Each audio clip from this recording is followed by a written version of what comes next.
Assalamualaikum warahmatullahi wabarakatuh.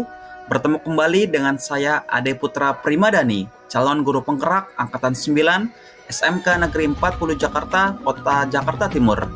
Pada hari ini, saya akan menjelaskan terkait koneksi antar materi modul 3.1, pengambilan keputusan berbasis nilai-nilai kebajikan sebagai pemimpin. Pertanyaan pemantik. Bacalah kutipan ini dan tafsirkan apa maksudnya. Mengajarkan anak menghitung itu baik, namun mengajarkan mereka apa yang berharga atau utama adalah yang terbaik. Teaching kids to count is fine, but what count is best. Bob Talbert. 1. Dari kutipan tersebut, apa kaitannya dengan proses pembelajaran yang sedang Anda pelajari saat ini? Berdasarkan kutipan tersebut, tersirat makna bahwa segala sesuatu harus dipelajari dari hal yang paling mendasar atau utama. Dalam materi pengambilan keputusan berbasis nilai-nilai kebajikan sebagai pemimpin, hal yang paling mendasar yang perlu dipelajari adalah terkait dengan etika. Etika akan menjadi dasar dalam pengambilan keputusan karena bersumber dari nilai-nilai kebajikan universal.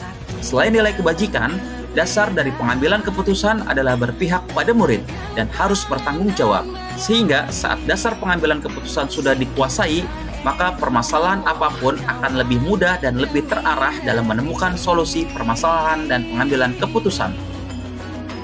2. Bagaimana nilai-nilai atau prinsip-prinsip yang kita anut dalam suatu pengambilan keputusan dapat memberikan dampak pada lingkungan kita.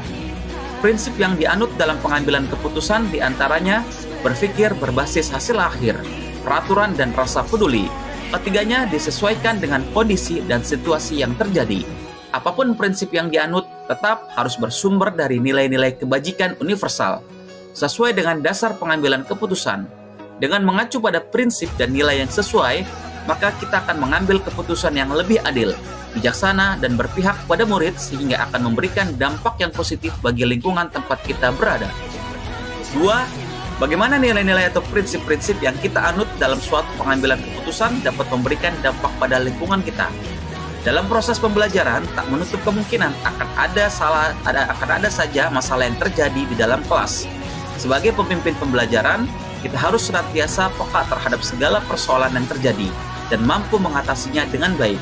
Sesuai dengan dasar pengambilan keputusan, diantaranya berpihak pada murid, bersumber pada nilai-nilai kebajikan dan harus bertanggung jawab. Maka secara tidak langsung, kita telah memberikan contoh teladan kepada murid cara pengambilan keputusan yang tepat, yang adil, arif, dan tidak subjektif. Menurut Anda, apakah maksud dari kutipan ini jika dihubungkan dengan proses pembelajaran yang telah Anda alami di modul ini? Jelaskan pendapat Anda. Education is the art of making man ethical. Pendidikan adalah sebuah seni untuk membuat manusia menjadi berperilaku etis. Gerd Wilhelm Friedrich Hegel. Orang yang berpendidikan akan memiliki etika dibanding orang yang tidak berpendidikan. Dengan beretika, maka segala perilaku akan sesuai dengan norma, nilai, dan hukum yang berlaku. Sehingga dengan berperilaku etis sesuai dengan etika dalam pendidikan, maka akan mempermudah dalam proses pembelajaran maupun pengambilan keputusan. Lalu, apa rangkuman kesimpulan pembelajaran dari koneksi antar materi? Bagaimana filosofi Ki Hajar Dewantara dengan Patra Triloka memiliki kaitan dengan penerapan pengambilan keputusan sebagai seorang pemimpin? Proses pengambilan keputusan yang dilakukan seorang pemimpin harus dapat memberikan contoh atau teladan yang baik bagi yang dipimpinnya. Ingarso Sung Tulodo. Hasil keputusan harus mampu membangkitkan semangat untuk terus melakukan inovasi dalam melakukan pengambilan keputusan yang berpihak pada murid. Ingmadia Mangunkarsa. Dan seorang pemimpin harus terus memberikan motivasi atau bimbingan saat melakukan proses pengambilan keputusan. Tutwuri Handayani, agar diperoleh hasil sesuai dengan yang diharapkan. Bagaimana nilai-nilai yang tertanam dalam diri kita berpengaruh kepada prinsip-prinsip yang kita ambil dalam pengambilan suatu keputusan. Nilai-nilai yang tertanam dalam diri sebagai guru penggerak diantaranya berpihak pada murid, mandiri, kolaboratif, reflektif, dan inovatif harus menjadi dasar dalam pengambilan keputusan. Nilai-nilai tersebut akan berpengaruh kepada prinsip pengambilan keputusan yang akan kita ambil, disesuaikan dengan situasi yang terjadi dan pengaruh terhadap lingkungan. Bagaimana materi pengambilan keputusan berkaitan dengan kegiatan coaching atau bimbingan yang diberikan pendamping atau fasilitator dalam perjalanan proses pembelajaran kita? terutama dalam pengujian pengambilan keputusan yang telah kita ambil. Apakah pengambilan keputusan tersebutlah efektif? Masihkah ada pertanyaan-pertanyaan dalam diri kita atas pengambilan keputusan tersebut? Hal-hal ini tentunya bisa dibantu oleh sesi coaching yang telah dibahas pada sebelumnya. Kegiatan coaching atau bimbingan yang diberikan pendampingan atau fasilitator dapat menjadi bekal dan melakukan proses pengujian keputusan secara bertahap menggunakan 9 langkah pengambilan dan pengujian keputusan. Coaching dilakukan dengan memenuhi kompetensi inti diantaranya kehadiran penuh, present, mendengarkan aktif, dan mengajukan pertanyaan berbobot. Saat melakukan pengujian keputusan pun sebaiknya menggunakan kompetensi inti coaching tersebut, sehingga kita dapat menggali informasi sebanyak-banyaknya dari permasalahan yang ditemui. Pengambilan keputusan menggunakan 9 langkah pengujian akan efektif jika diimbangi dengan pendekatan coaching dan dilakukan dengan kolaboratif dengan berbagai pihak. Bagaimana kemampuan guru dalam mengelola dan menyadari aspek sosial emosionalnya akan berpengaruh terhadap pengambilan suatu keputusan, khususnya masalah dilema etika. Guru yang memiliki kemampuan dalam mengelola dan menyadari aspek sosial emosional akan memiliki kesadaran diri untuk memenuhi perasaan, emosi, dan nilai diri sendiri, memiliki manajemen diri sehingga mampu mengelola emosi dan perilaku, memiliki kesadaran sosial sehingga mampu memahami sudut pandang dan dapat berempati dengan orang lain, memiliki keterampilan berelasi sehingga dapat berkomunikasi dengan lebih aktif, lebih efektif, dan dapat mengambil keputusan yang bertanggung jawab. Masalah yang terkait dilema etika akan diselesaikan dengan kepala dingin dan hati yang tenang, sehingga pengambilan keputusan dapat berjalan sesuai dengan langkah yang sistematis. Bagaimana pembahasan studi kasus yang fokus pada masalah moral atau etika kembali kepada nilai-nilai yang dianut seorang pendidik? Studi kasus yang berkaitan dengan moral atau etika harus didasari dengan nilai-nilai yang dianut seorang pendidik, berupa nilai-nilai kebajikan yang bersifat universal, diantaranya keadilan, keselamatan, tanggung jawab, kejujuran, rasa syukur, lurus hati, dan lain-lain. Dilema etika harus dianalisis menggunakan paradigma, prinsip, dan 9 langkah pengujian dan pengambilan keputusan dengan didasari dengan nilai-nilai kebajikan tersebut. Bagaimana pengambilan keputusan yang tepat? Tentunya berdampak pada terciptanya lingkungan yang positif, kondusif, aman, dan nyaman.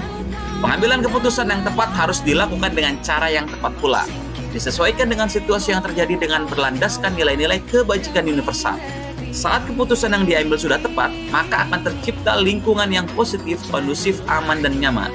Tidak ada pihak yang merasa dirugikan, semua akan mendapatkan solusi atas permasalahan yang dihadapi. Apakah tantangan-tantangan di lingkungan Anda untuk dapat menjalankan pengambilan keputusan terhadap kasus-kasus dilema etika? Adakah kaitannya dengan perubahan paradigma di lingkungan Anda? Tantangan yang ada di lingkungan saya antara lain masih kentalnya kebiasaan atau budaya yang selalu dilakukan secara turun-temurun. Saat mengambil keputusan, sulit untuk lepas dari kebiasaan tersebut, sehingga keputusan yang diambil menjadi tidak relevan. Perlu adanya perubahan paradigma. Seharusnya paradigma yang sesuai adalah kebenaran lawan kesetiaan, sehingga akan menghasilkan sebuah keputusan yang dapat dipertanggungjawabkan kebenarannya. Apakah pengaruh pengambilan keputusan yang kita ambil ini dengan pengajaran yang memerdekakan murid-murid kita? Bagaimana kita memutuskan pembelajaran yang tepat untuk potensi murid kita yang berbeda-beda? Pengambilan keputusan yang kita ambil harus berpihak pada murid. Dalam pembelajaran, salah satu strategi agar berpihak pada murid adalah menggunakan pembelajaran berdiferensiasi, dapat memenuhi kebutuhan belajar murid sesuai dengan kesiapan belajar, minat, dan profil belajar murid, sehingga akan tercipta merdeka belajar sesuai dengan potensinya yang berbeda-beda. Bagaimana seorang pemimpin pembelajaran dalam mengambil keputusan dapat mempengaruhi kehidupan atau masa depan murid-muridnya? Dalam mengambil keputusan, seorang pemimpin pembelajaran harus mempertimbangkan berbagai macam kemungkinan yang terjadi, termasuk menyangkut masa depan murid. Oleh karena itu, perlu kehati-hatian dalam mengambil keputusan dengan melakukan pengujian sesuai dengan langkah-langkah yang sistematis, disesuaikan dengan paradigma dan prinsip yang tepat. Apakah kesimpulan akhir yang dapat Anda tarik dari pembelajaran modul materi ini dan keterkaitannya dengan modul-modul sebelumnya? Pengambilan keputusan haruslah dijiwai filosofi Ki Hajar Dewantara, berpegang teguh pada nilai guru penggerak, salah satunya berpihak pada murid dengan berlandaskan nilai-nilai kebajikan yang universal. Keputusan yang diambil harus mempertimbangkan berbagai hal termasuk masa depan murid. Pengambilan keputusan berpengaruh pada pengajaran yang memerdekakan murid karena disesuaikan dengan potensinya masing-masing. Seorang pemimpin haruslah memiliki kompetensi sosial dan emosional agar dapat mengambil keputusan dengan penuh kesadaran diri. mampu mengelola emosi dan mengambil keputusan yang bertanggung jawab. Saat proses pengujian keputusan diperlukan teknik coaching agar dapat menggali informasi sebanyak-banyaknya untuk mengambil keputusan.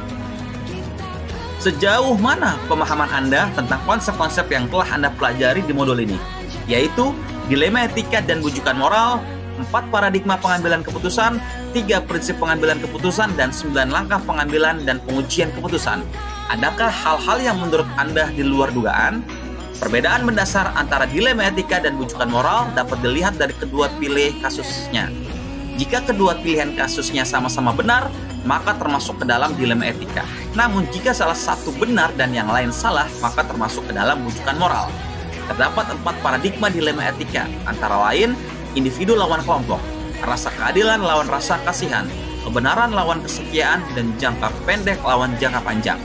Terdapat 3 prinsip dalam pengambilan keputusan, yaitu berpikir berbasis hasil akhir, berpikir berbasis peraturan, dan berpikir berbasis rasa peduli. 9 langkah pengambilan keputusan diantaranya: mengenali nilai yang bertentangan, menentukan siapa yang terlibat, kumpulkan fakta-fakta yang relevan, pengujian benar atau salah, pengujian paradigma benar lawan benar, melakukan prinsip resolusi, investigasi opsi trilema, buat keputusan, lihat lagi keputusan, dan refleksikan. Hal yang di luar dugaan adalah dalam melakukan pengambilan keputusan yang memiliki keterkaitan dengan modul lain yang dipelajari sebelumnya. Sebelum mempelajari modul ini, pernahkah Anda menerapkan pengambilan keputusan sebagai pemimpin dalam situasi moral dilema? Bila mana pernah, apa bedanya dengan apa yang Anda pelajari di modul ini? Pernah, namun sebelumnya saya tidak mengetahui adanya tahapan dalam pengujian dan pengambilan keputusan, sehingga keputusan langsung diambil tanpa mempertimbangkan hal-hal lain yang mungkin terjadi. Saat mempelajari modul ini, ternyata sebelum mengambil keputusan perlu adanya penentuan paradigma, prinsip, dan menjalani 9 langkah pengujian dan pengambilan keputusan terlebih dahulu dengan dasar nilai-nilai kebajikan, berpihak pada murid, dan bertanggung jawab. Bagaimana dampak mempelajari konsep ini buat Anda? Perubahan apa yang terjadi pada cara Anda dalam mengambil keputusan sebelum dan sesudah mengikuti pembelajaran modul ini? Mempelajari konsep ini sangat berdampak besar bagi saya, terutama berkaitan dengan cara pengambilan keputusan yang sebelumnya tidak menggunakan langkah-langkah apapun. Sekarang, setelah mempelajari modul ini, perlu adanya pemilihan paradigma yang tepat, prinsip yang sesuai, dan melakukan 9 langkah pengujian dan pengambilan keputusan dengan sistematis. Seberapa penting mempelajari topik modul ini bagi Anda sebagai seorang individu dan Anda sebagai seorang pemimpin? Sangat penting mempelajari modul ini, baik sebagai individu maupun sebagai pemimpin, karena dapat mengambil keputusan yang dapat dipertanggungjawabkan dengan berlandaskan nilai-nilai kebajikan agar dapat berpihak pada murid. Baik, mungkin ini saja pemaparan dari saya. Kurang lebihnya mohon maaf. Billahi taufiq wal hidayah. Wassalamualaikum warahmatullahi wabarakatuh. Salam guru penggerak.